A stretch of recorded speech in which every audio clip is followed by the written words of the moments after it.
Hi guys, I decided a few months ago that I wanted to upgrade my sewing machine. Basically, I'd looked at the Janome DKS100 and the Elongation 680 because they were like rave reviews, but somehow I totally didn't see this machine, and Janome had posted a picture on their Instagram last week, and I was like, oh, I love it. It's the perfect colour, it's got all the features I want. Oh, I'm going to go and have a look at it. So yeah, I went and done some research and found some basic information, but there was no real reviews from like consumers and customers and like hobby sewers like you and me. Tilly and the Buttons had a review, and obviously Tilly's great and everything. I like to have a few opinions and reviews before I make my mind up.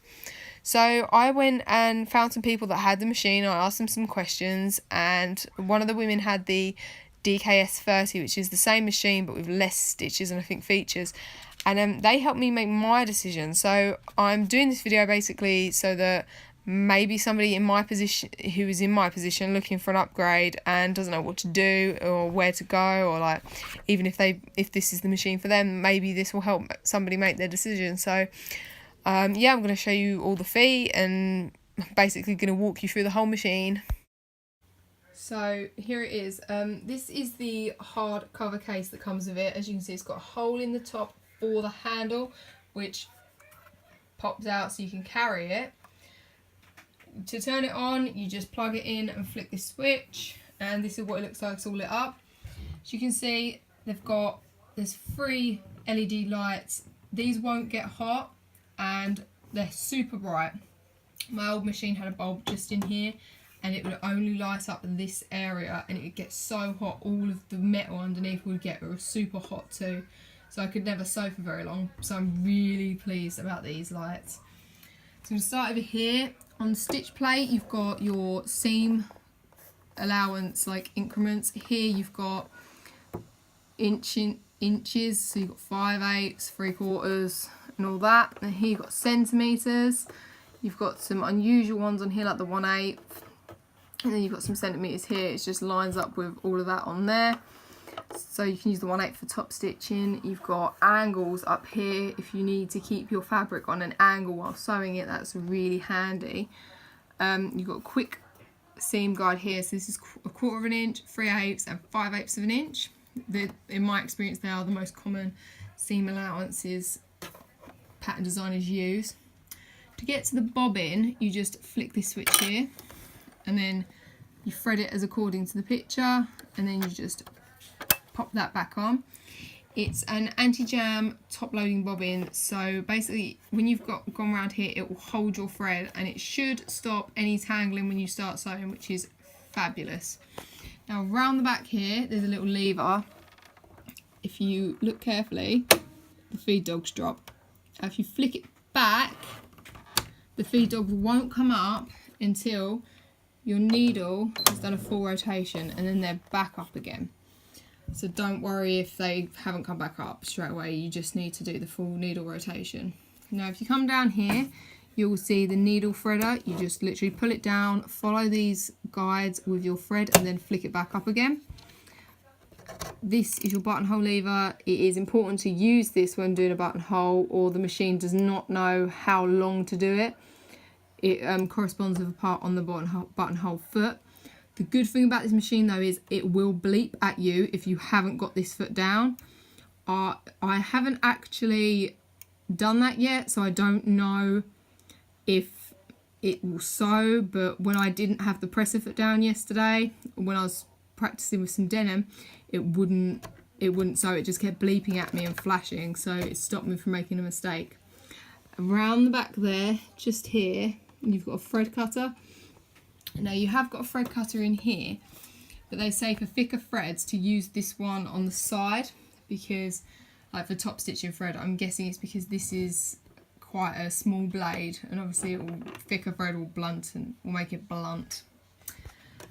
So you've got your start stop button. For this machine you don't need the foot pedal. You can just use the start stop button in conjunction with the speed control. It's so handy. I absolutely love it. I don't know like how many people do it instead, but I definitely will. This is a reverse button. Basically, it's quite, it was on my old machine, I don't know if all machines have it, but you press the button and it sews a few stitches in reverse and then goes back. It's just to lock the stitches on the seam so it doesn't unravel. This does the same, except it's a locking stitch, so it will do 2 or 3 stitches in place and before it sews, and that will lock the thread and it shouldn't unravel. This is your needle up down, handy for if you want to take the presser foot up. You just put the needle down and you just carry on. The fabric shouldn't move. You've got your automatic thread cutter, which is for this bit in here. You can cut the thread and just carry on. It means you've got no long tails and that you've just got a very neat finish basically.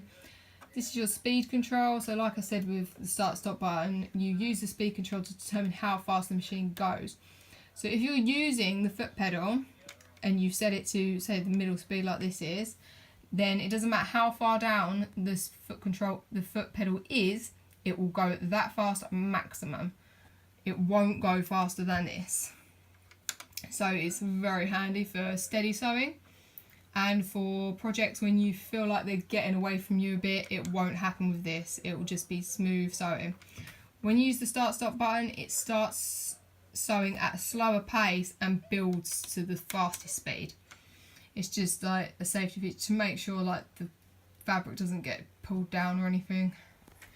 This right here is your thread tension.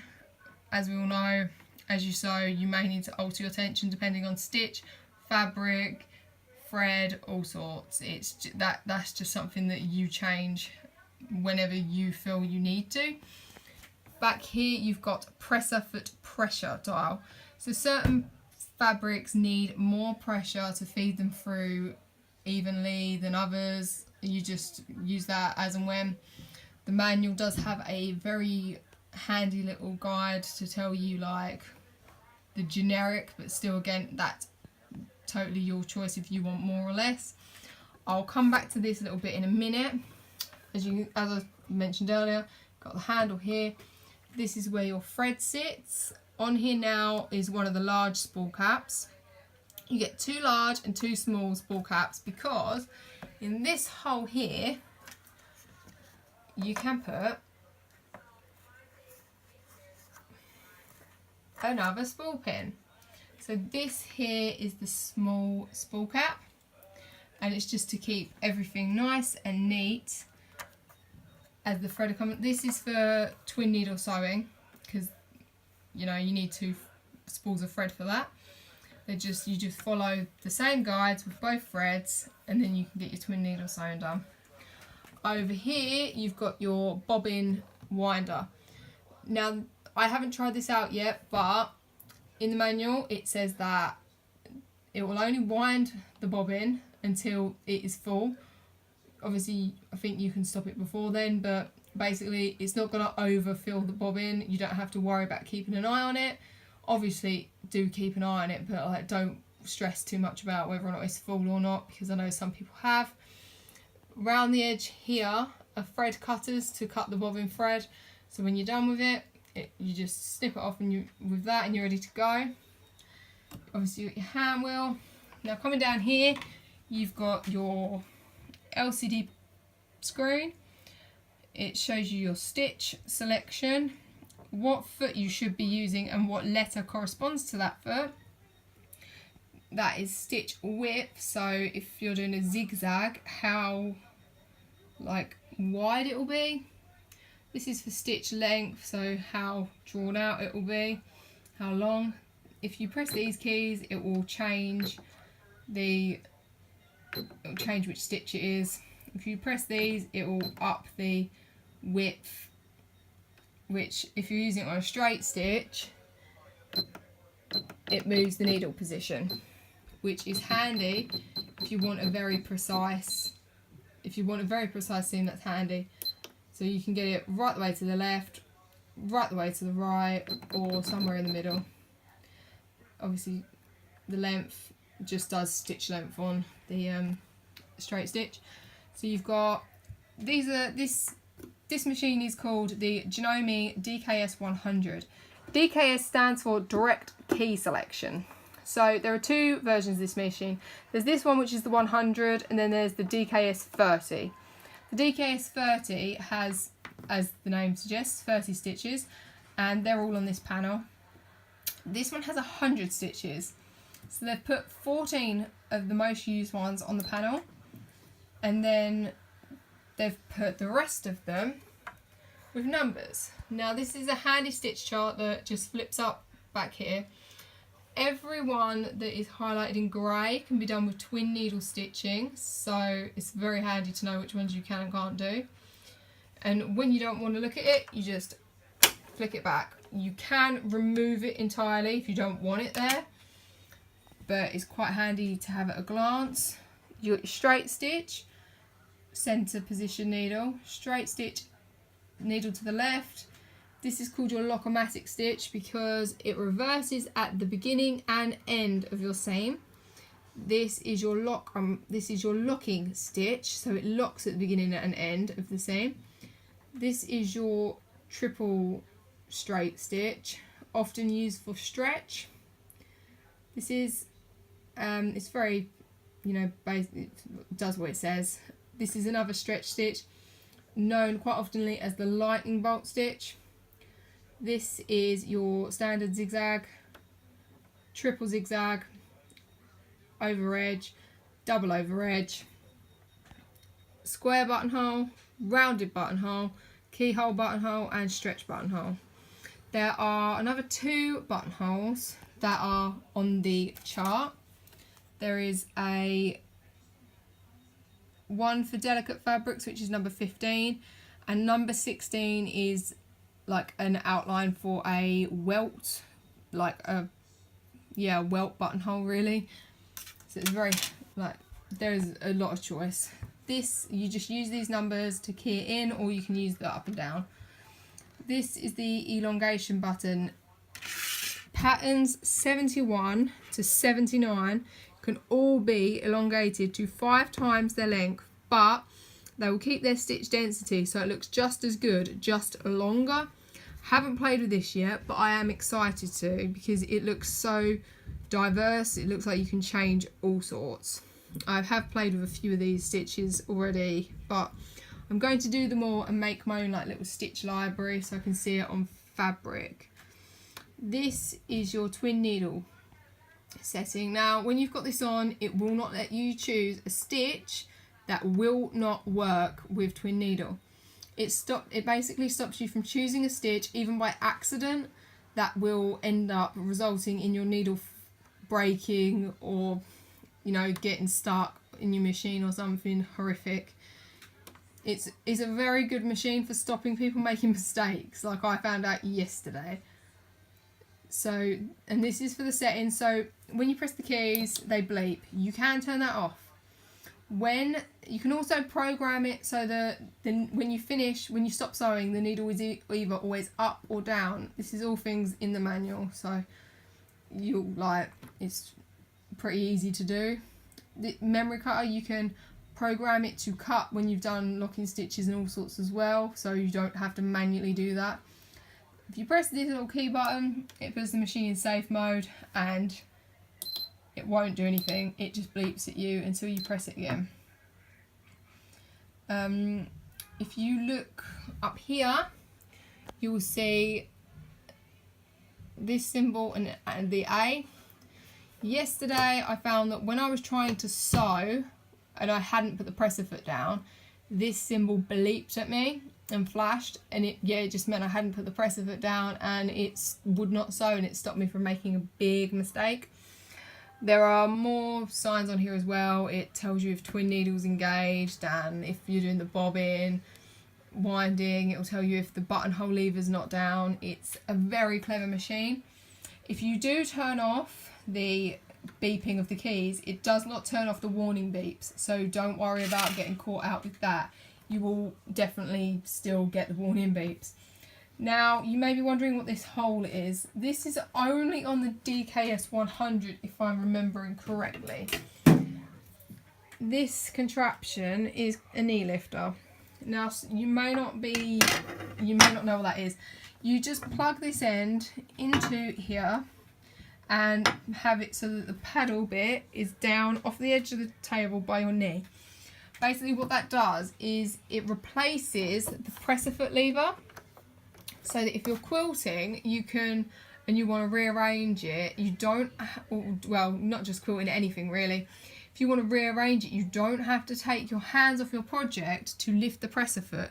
You just move your knee towards the right, and it just lifts it up, and when you move it back it just puts it back down.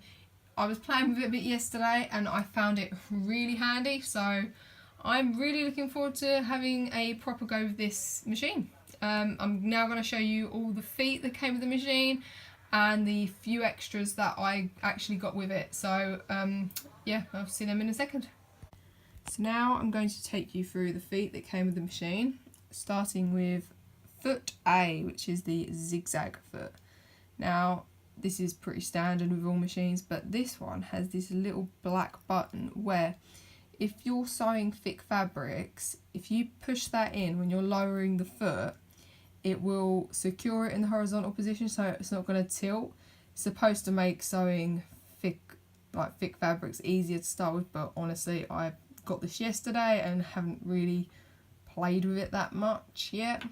But yeah, this one is the overedge foot, which is foot C. This is for doing like mock overlock stitches.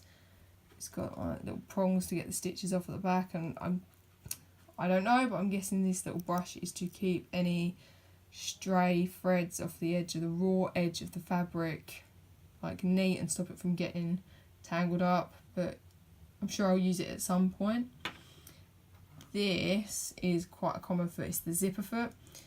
I haven't had one like this before, but basically it's got, you can attach it so it's the left side or the right side, and it just means you can get that little bit closer to the zip when you're sewing it on. And obviously it's got an area like a dip for the zip to actually pass under the foot, which is always handy. This one is the Satin Stitch foot. Now satin stitches are obviously great for decorative and whatnot, but it's a clear foot, which means you can see everything underneath it, and as you can see there, it's foot F, so any pattern with an F on it you can use this for it. I haven't played with that one either really, but I'll get around to it all. This one is the blind hem foot. Yeah, it just means you can do a blind hem. Haven't really, like I said, I only got it yesterday, haven't really had a play, but I had, on my old machine, I had a little bit of metal that I could attach to the presser foot to turn it into a blind hem foot, and I used that for honestly all sorts. It wasn't just blind hem, it was top stitching and everything. So that will definitely come in handy. This is a buttonhole foot with a stabiliser plate. Now this bit here is the standard buttonhole foot that you will probably all know, but this, and so this comes off there, and then you can see if I can do this one-handed. It's not looking like, oh, maybe I can. Oh, there you go. So this is the standard buttonhole foot. This stabiliser plate, basically what you do is you attach it all like it was, and then if you're doing a buttonhole on thick fabric like denim, or you're doing it near a hem or something with a lot of layers where it feels like it's going to shift or not stay straight, you basically wedge the fabric in between the metal and this and the foot, and it holds it all together and grips it with the pressure of the actual presser foot. It's really handy. I actually used it yesterday to have a play with it and actually made some really nice neat buttonholes, so I'm quite pleased with this one because my old machine didn't have it and it really struggled with buttonholes on denim, and I actually kind of hated it. So yeah, I'm looking forward to using these. When I ordered my machine, I got a few extra freebies. One of them was this Janome Jq6 Quilting Kit, which, as you can see, I've attached the extension table. You get that. I think you can get a bigger one, but I'm not 100% sure, but this is part of this kit anyway. There are little rubber feet under there, and basically you use that to like make it level with the machine.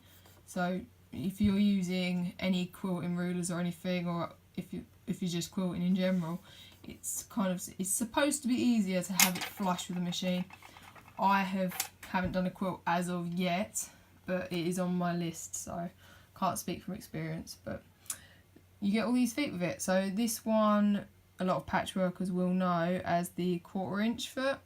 Basically, if your needle is in centre position and your fabric's raw edge or whatever is lined up with against that rudder, your 1/4 inch seam will be perfect every time. I had one on my old machine that I bought, and I probably used it more than the standard foot. This funky looking one is the ditch quilting foot. Never done stitch in a ditch, but I have seen it demonstrated, and I can see how this would be helpful.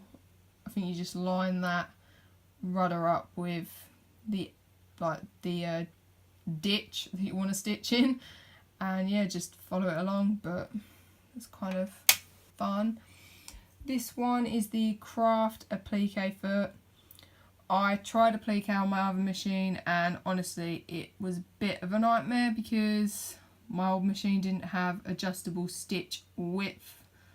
Well, it did, but not in an obvious way, but that's a whole nother story. This foot makes it so much easier to just glide over. You probably can't see it, but this bit here in the middle is like, it's got like a dip in it so that it can glide over your stitches better. So it's not like pushing your stitches down into the thread after you've done them. But yeah, the metal and the plastic makes it glide along easier. It's supposed to just be a lot easier. Now this fun one, never used one of these before, but I am determined to master it. This is a free motion foot with an open toe. And basically, when you're free motion quilting, you drop the feed dogs and you basically just go for it. It's a bit like drawing with thread. So instead of your fabric only being able to go backwards and forwards, you can guide it into so many crazy shapes. I've seen this demonstrated, but I've never tried it. But yeah, I'm determined to master not only free motion quilting, but free motion applique, because that one looks brilliant. I love the idea that I can just like draw with fabric and thread. But yeah, I'm gonna be playing with this one later, hopefully. This one, every quilter knows that it's a walking foot. This one is an open toe. You're supposed to, it just gives you better visibility while you're sewing. But also you get a quilting guide which just clips into the back of the walking foot there. And then if you're doing like parallel lines or diamonds or whatever, you can just keep it all straight and neat. But yeah, that's what you get with the Jq6 Quilting Kit. So because I ordered my machine from Sewing Machines Direct, I also got another little freebie pack of goodies from them. A Frister and Rossmann tape measure, 5 bobbins, which, as we all know, always handy to have. So many different colours of thread. We got the Universal Organ Needles 2 packs. Obviously, we all go through needles like anything, so they're always handy. Another seam ripper, so I've got 2 with this pack now. And I'll move them out of the way. I got this Frister and Rossmann 5 pack of scissors. We've got 5.5 inch embroidery scissors, 7.5 inch craft scissors, 6.25 inch needlework scissors, 8 inch dressmaking scissors, and 9.75 inch cutting out scissors. They are right and left handed, and they've got super soft handles. As you can see, I haven't opened this yet, so I'm not, that's their opinion, not mine yet, but they squeezing them, they feel quite nice. But yeah, we'll see. And then I got a Frister and Rossmann pack of thread. All the colours. Now, I've only used Gooseman thread in my sewing machine so far, and Coates Moon thread in my overlocker. Never used Frister and Rossmann, so quite excited to use these. Some fabulous colours like these neon ones. There's literally just a rainbow of thread there. I think, I could be wrong, but I think they're 1,000 metre spools. Yep, 1,000 metre, 50 reels, 100% spun polyester. So that's it from me. If you like this video, hit like. If you want to see more of this kind of stuff, hit subscribe. I'll be back in a week or two with a full video review and hopefully a finished project using this machine.